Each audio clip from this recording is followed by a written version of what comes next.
Following severe weather this morning, tornadoes tear through the plains in terrifying scenes of destruction. Dozens of reported twisters unleashing their fury. Drivers caught right in the middle. Knock the semi over in the road. Trucks overturning before their eyes. 90 million people under a severe weather threat this weekend. Where it's headed next. School scare. A student armed with a gun spotted at his Oregon high school. A student comes in with a shotgun or rifle, doesn't even hide it. Frightened students running for cover, how the football coach made the ultimate tackle, and what we're learning about the suspect this morning as his friends speak out. The battle over abortion. Missouri, the latest state to pass tough new restrictions. Missouri stands for the unborn. The governor promising to sign. What this could mean for the future of Roe v. Wade and how other states are trying to protect abortion rights. Dashcam joyride. The shirtless, shoeless suspect hopping into a police cruiser. Hey! Get over! Taking off. The wild police chase, the roadblock, and how it all finally ended. And little hero, the 7-year-old who sprang into action when her mom was in trouble. I get to call my 7-year-old my hero. It's just amazing. The call she made that saved the day. Live from ABC News in New York, this is Good Morning America. Good morning. Let's get straight to the breaking news. The major severe weather outbreak, life-threatening weather, and the forecast for 90 million Americans from Texas to New York. Look at this gigantic tornado that touched down in Kansas. This is not CGI. It is one of at least 34 reported tornadoes in 4 states so far. And this outbreak is far from over. Strong tornadoes possible today from Texas to Arkansas. And there's also significant flash flooding on tap for many other states in the path of these storms. So let's go straight to Rob, who's tracking it all from Fort Worth, Texas. Rob, good morning. Good morning, Whit, here in Fort Worth and the Dallas-Fort Worth Metroplex. We're going to get hit hard this morning. We're right on the western fringe of a tornado watch just to our west. It's part of the southern flank of a very powerful system that dropped over 30 tornadoes late yesterday. Overnight, a tornado outbreak from Texas to Nebraska. Dozens of twisters ripping through the plains. The images like something out of a movie. Tornado! Watch as this tornado in Nebraska suddenly touches down and sweeps through a group of storm chasers. Strong winds whipping up debris and dust everywhere. Sirens ringing out, warning residents of the danger as this twister tears through parts of town. Yeah, it's definitely building pretty good now. And in Kansas, several tornadoes touching down there. This fast-moving rope tornado on the ground, and this driver ending up right in the middle of it. His car surrounded by strong winds and flying debris.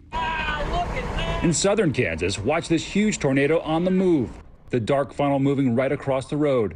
Oh, it's on the road! It knocked the semi over in the road! Another twister knocking over this semi, spinning debris all around. Shocked witnesses pulling over to help the driver as another tornado lurks in the background. Oh, no. And then this one, spinning across the road and taking aim at a home, flying debris everywhere. In central Kansas, homes and businesses damaged. The roof of this home torn off. Western Texas getting hit too. This tornado caught on camera spinning near Fort Stockton. Obviously, a very active day yesterday with those damaging storms, and we are just getting started. The pattern that's setting up is going to be persistent, likely for the next week or so. And even this morning, we have a tornado watch again just to our west. Let's take a look at the radar, and we'll show you some of these cells that are developing. We had 2 likely tornadoes already this morning in Abilene and San Angelo. You see those clusters of thunderstorms. They'll begin to congeal over the next few hours and then roll through Fort Worth here, and then Dallas, and getting over towards Lufkin, Waco, Shreveport, Little Rock as well. And then kind of the northern half, we've got some energy there that get up and through Des Moines and east towards St. Louis. Here is your higher risk area from Dallas to Shreveport to Little Rock. Strong tornadoes possible, destructive winds, and large hail. Looking ahead towards tomorrow, yes, it does move to the north and to the east, and we're getting to some very populated areas, including Chicago, Indianapolis, Cincinnati, Cleveland, and Detroit. Same deal. Damaging winds, large hail, maybe a lesser chance of tornadoes, but certainly cannot rule that out. So a huge swath of America America getting into it this weekend. And guess what? The entire pattern resets for Monday here in the Plains, with the potential of seeing not just large but long track destructive tornadoes Monday and Tuesday. We'll talk more about that in just a little bit. Guys, back over to you. As you said, Rob, we're just getting started. I want to remind viewers that we'll be coming back to you throughout the course of the show and that you'll be on the story throughout the weekend. Rob, thank you very much. We're going to move on now to a scare at a high school in Oregon. Police say an armed student entered the building, but he was tackled by a coach. ABC's Ariel Reshef is here with more. Ariel, good morning. Good morning to you, Dan. What could have been a catastrophic situation was averted. Police say the student suspect was wielding a shotgun before he was taken down by that quick-thinking coach. Possibly going to be an active shooter now at Park Rose High School. Need more cars. Overnight, police confirming a student was behind Friday's attempted school shooting, rattling a Portland community. I don't know how they're going to go back to school and finish the year. The unnamed suspect reportedly storming into Park Rose High School, armed with a shotgun, ready to kill teachers and classmates. The student comes in with a shotgun or rifle, doesn't even hide it, just has it out. Just before noon, kids huddling together. We all hid. We hid like under clothes and stuff too, just in case anything would happen. Authorities say the would-be gunman entered a classroom but was confronted by Keenan Lowe, a former University of Oregon football player and coach at the school, who noticed the weapon and heroically wrestled the suspect to the ground, holding him until police arrived. Best case scenario, absolutely. The staff member, from what all accounts, did an excellent job. Our officers arrived within minutes, went right in. Families reuniting amid panic. Students praising Lowe for his courage. He put his life at danger for us. I love you, and thank you for keeping all the students at Park Rose safe. The alleged assailant's peers saying they sensed he was in a dark place. He went through a pretty rough breakup that kind of got to him. We tried to call him, and we didn't get anything, and nobody had seen him. And so when we finally did get the word that it was kind of heartbreaking. The suspect now in custody. And miraculously, no one was hurt in this incident. Investigators say that they have recovered the weapon. It's not yet been determined whether any shots were fired. This coach is incredible, clearly, but it's worth pointing out there are a lot of cases where you have staff members leaping into the fray to protect the children at school. Absolutely, and had he not done so, the outcome could have been so very different here. Yeah. I know the children there and the parents are so grateful. And the friends speaking out as well. Ariel, thank you. We do want to turn to California now. Sacramento police are investigating a shooting overnight at an apartment complex that killed one person and left 3 others, including a 4-year-old boy, injured. That boy is now in stable condition. The Sacramento County Sheriff's Office saying they believe the shooting was a targeted act of violence. The 5 suspects are still at large. Now to Missouri, becoming the latest state about to put tougher restrictions on abortion. The governor saying he'll sign a bill passed by the State House and Senate. ABC's Stephanie Ramos is in Washington with the series of legal battles on abortion being teed up across the country. Good morning, Stephanie. Eva, good morning. After hours of debate, Missouri passed its anti-abortion legislation with a vote of 110 to 44 as the nation watched. What do we do? Stand up, fight back. Just days after Alabama passed a near-total abortion ban, the Show Me state of Missouri is showing it can too. Missouri's House and Senate passed a bill that bans abortions after 8 weeks of pregnancy. Missouri is taking a stand. Missouri stands for the unborn. Some lawmakers making emotional pleas against the bill. This is nothing but an affront, not to Roe versus Wade, but to what it stands for, to the U.S. Constitution itself. The right to privacy in this country, privacy from intrusion from your government. The law goes into effect in Missouri as soon as Republican Governor Mark Parsons signs the bill, and he's hinted he will. In Missouri's only remaining abortion clinic, Dr. David Eisenberg is concerned. When women don't think there's an option for a safe, legal, and accessible abortion in their state or near them, they're going to seek whatever care they can find, and many women are going to be hurt or injured or potentially lose their life. Missouri is now the 5th state this year to pass a heartbeat bill, which means a state will not perform the procedure if a heartbeat is detected. But neither the Alabama law nor the proposed Missouri bill have exemptions for cases of rape or incest. Abortions would only be allowed if there's a serious health risk to the mother. father. This gives more rights to the rapist than it does to the mother. All of it leading to having the law challenged and reach the Supreme Court, where the new balance of power could overturn Roe versus Wade or dramatically change the landmark decision which declared abortion legal. There is a very strong likelihood that Roe is in real jeopardy in the very near term. And I think that was actually kind of clear even with the confirmation of Brett Kavanaugh. The Supreme Court could, if it wanted to, take up one of these cases next year or the year after. And Stephanie Ramos joining us. The question now, what's next in these abortion battles? Well, Eva, there are several appeals that are being launched on the laws that have been passed. And then there are some proposals that are close to being passed. Louisiana, for instance, is now just one House vote away from advancing a bill similar to Missouri's. And both Wisconsin and Texas have several bills in motion to restrict abortions, including cuts to Planned Parenthood funding. But other states are moving ahead with laws to help protect anti-abortion laws. Vermont has passed a bill protecting abortion rights, and Illinois is expected to do the same. Eva. All right. Thank you, Stephanie Ramos, for us in Washington. Eva, now to Washington, where concern is growing regarding tensions with Iran and tariffs. ABC's David Wright is joining us from the White House. David, good morning to you. And starting off with Iran here, the president's speaking out about the rising tensions with Iran, and he's also addressing reports of internal conflict in his administration. Good morning, Whit. That's right. The president addressed this at a meeting of the National Association of Realtors, responding to a report that originated in Politico about supposed tensions between his Secretary of State, Mike Pompeo, and his National Security Advisor, John Bolton. This after a week of conflicting reports about just how hawkish the U.S. intends to be in terms of confronting Iran. Well, the president dismissed the Politico report as fake news, insisting there's no tension. He also went on to use even stronger language about these reports that use anonymous sources to describe administration policy. Trump blamed the media for confusing Iran about U.S. intentions. Iran's foreign minister, for his part, shot back that there's no confusion on their part about where the U.S. stands. They say they have known for a long time. A lot of concern about where it goes from here. I do want to switch, though, to the Trump administration's tariff battle.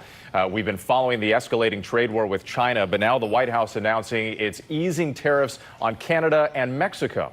Yeah, interesting development there. The president appears to be picking his battles in the trade wars. He's scaling back the tax on metal imported from Canada and Mexico. In exchange, Canada and Mexico will scale back their taxes on pork, cheese, and milk. That'll help U.S. farmers. And the administration is also postponing new tariffs that were threatened against imported automobiles from Europe, Japan, and elsewhere. All of this appears to be an attempt to soften the blow of these new tariffs that have been announced, about $200 billion worth of Chinese goods. Products ranging from T-shirts to computer tablets appear to be about to skyrocket. Whit? And the increased cost of those tariffs likely to be passed along to consumers as well. David Wright for us at the White House. Thank you. It really looks like the president is going to try to pacify things with our allies so he can dig in and go hard at China. More to come on this story for sure. We're going to move on now, though, to Indiana. 7 people injured in a shooting at a house party near Ball State University in Muncie overnight. Police responding to the shooting around 1 o'clock this morning, alerting people in the area. That alert lifted with an all-clear issued just before 2 a.m. Police are interviewing a possible suspect right now. In Florida, a dash cam video captures the moment a man decides to hijack a patrol car and go for a ride. Take a look. Troopers are seen questioning 22-year-old Shane Jensen after they spotted him shirtless walking along the highway. Then he makes a run for it, jumping into the cruiser, and you see him taking off there. Patrol cars try to block him, but he just keeps going until he hits a guardrail. Then he jumps out and starts running. Clearwater police finally catching up with Jensen in the woods. He's charged with stealing a patrol car and reckless driving. Always wonder what jumps into their head at that moment, that they think they can actually get away with something. I imagine there's something else going on. He's shirtless walking on the side of an interstate. That's not a good idea. Seems multifactorial. Yes. Good point. And this happened in the state of Florida, you say? Yes. Okay. I know. People in the state of Florida are all shaking their heads this morning. We do want to transition, though. This is a shocking report we've been talking about, accusing a team doctor at Ohio State University of sexually abusing more than 170 athletes over a 20-year span. Even more disturbing, the president of Ohio State University saying college officials knew for decades but failed to act. The abuse allegedly took place between 1979 and 1996. The victims alleging they were groped and touched inappropriately by Dr. Richard Strauss, calling the abuse an open secret. Dr. Strauss was never officially disciplined. He retired in 1998 and then died by suicide in 2005. Horrifying story. We do have new details this morning on that F-16 fighter jet that crashed into a warehouse in California. Officials confirming that the aircraft was carrying missiles and hundreds of rounds of ammunition on board. The Air Force now saying the arms have been secured and disposed of. Cell phone video shows the plane right before it crashed. The pilot, we should say, safely ejected, and no major injuries were reported here. And we've been following severe weather this morning in the plains, a tornado outbreak. We saw those dramatic pictures of twisters touching down. Let's check back in with Rob Marciano in Fort Worth, Texas, with more on this latest severe weather. Rob, good morning once again. Good morning. Well, we got a couple of hours, I think, of dry weather before that line begins to hit the Fort Worth area. We are here in part because they're holding a road race to benefit some of the 10,000+ folks that are waiting for organ transplants here in Texas, and folks are going to be running in to benefit them. So far, the race hasn't been canceled. It should go off, I think, as it does so at 8 o'clock this morning. So that's good news. The bad news is the setup is going to be dangerous, not just today, but over the next several days. Let's talk about the Monday setup. We mentioned today and tomorrow. Monday looks even worse, unfortunately, for the classic setup here in Tornado Alley. This is relative vorticity. Basically, it's a fancy word for saying spin in the atmosphere. You couple that with the moisture that's going to come in the Gulf of Mexico, the winds going in different directions at different altitudes, and that creates that spin. So violent tornadoes, possibly destructive winds, and very large hail expected across the Red River Valley, mostly west of I-35, Oklahoma City to Woodward, up and through Kansas as well. And with these storms on Monday, there'll be significant rainfall as well that'll be lifting off towards the north and east over very saturated ground. We could see 4 to 6 inches from Wichita to Kansas City, anything over Des Moines and Illinois and Wisconsin, where those rivers are very high. That's going to create some flash flooding, so that's a concern too going through Tuesday and Wednesday. That's a check on the national headlines. Weather-wise, time now for a look at your local forecast. Hello and good morning, Washington. Meteorologist Alex Liggett. To start the weekend, we will have temperatures into the middle 80s under partly sunny skies. Few added clouds this morning, but I think we'll get some afternoon sunshine. Also the chance for some isolated afternoon storms. Not really anticipating too many of them, so just have the Stormwatch 7 app handy. Temperatures back into the 60s overnight. It will be mild tomorrow. Yes, you might need that ice cream. Highs approaching 90 degrees. Some isolated afternoon storms. Again, make sure you have that Stormwatch 7 app handy throughout the weekend. One way in the morning and then back in the afternoon. We will talk more about the weather threat later on in the program. You know, right through this area, they have these big Texas Longhorn cattle that come through every day, actually twice a day. So yet to be seen whether or not they'll make the trip if the storms get gnarly here in the next few hours. Guys, back over to you. And gnarly, I think, is a weather term that you use in meteorology. Very scientific. Yeah, it's a little too California for Texas, I think. I apologize for Make my sure my to get Lone I appreciate friends. that, Make though, sure to Rob. get out of the road when the cows come through. That'd be a smart idea, right? Well, speaking of animals, some 13 horses, they're getting ready to compete in the Preakness Stakes this afternoon, but Kentucky Derby winner Country House and disqualified horse Maximum Security won't be among them. The owner of Maximum Security wants a rematch, challenging 4 of its Derby competitors, saying he will pay $5 million to each horse who finishes ahead of his in any race between now and the end of the year. Maximum Security, the only horse to ever be disqualified from first place in the 145 runnings of the Kentucky Derby. Well, disappointment for Tiger Woods as he misses the cut at the PGA Championship at Bethpage by 1 shot. The golf great coming off of last month's Masters victory, saying he simply just didn't play well. This is the first time in his career that Woods has missed a cut at a major after just winning one. Now to a school cafeteria worker extended an act of kindness to a student who didn't have his lunch money. That left her job now hanging in the balance. This morning, a former New Hampshire lunchroom employee is speaking out after she was fired over a student's $8 lunch. In March, a boy came through Bonnie Kimball's school lunch checkout line, but she says he didn't have money to pay for his meal. So I just told him, you know, have your mom sending some money tomorrow. Kimball was shocked when the very next day, the district manager from Cafe Services, her employer, called her in and let her go. Hours after the boy's family reportedly added money to his account, squaring up the balance.